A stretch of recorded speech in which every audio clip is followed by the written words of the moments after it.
Scooby Doo and the Legend of the Vampire feature film of Scooby Doo came out in the year 2003 and is basically another average mystery for the gang to solve. And this time they're solving the mystery of a vampire who keeps kidnapping musicians from, ironically, the Vampire Rock Festival in Australia. Furthermore, along the way of solving this iconic mystery, they bump into some very familiar faces in the Hex Girls.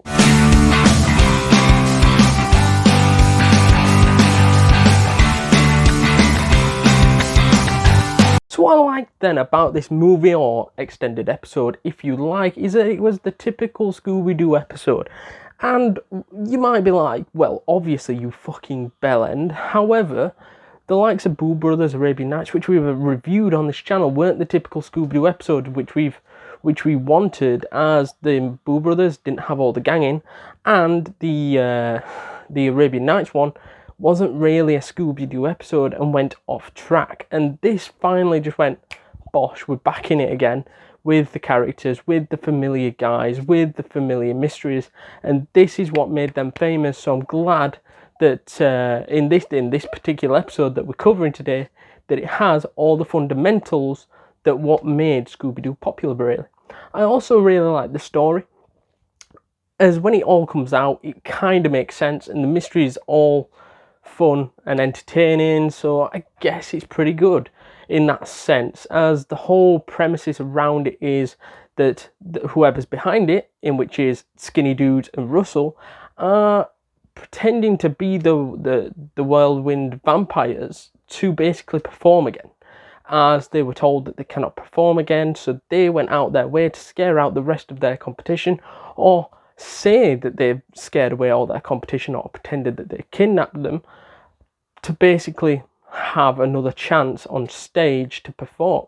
And it was great to see, and it all unfolded really from the Yowie Yahoo, the big ass vampire, disappearing when the sun bounced off of Scooby's collar, and this basically, fucking destroyed it, because it was a hologram, and if you shine a light through a hologram, it's going to disappear. So that's what happened, and then they were like, oh, it's just fake. So this was great, and the whole way how they solved it was also great.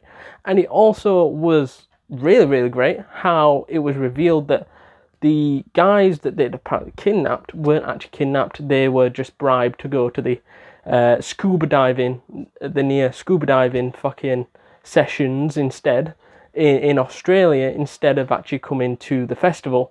However, with the Hex Girls, they couldn't bribe them to fuck off and do something else, so they in fact kidnapped them and dropped them off in the outback of Australia, and they were found by one of the people working at the festival, working around that area.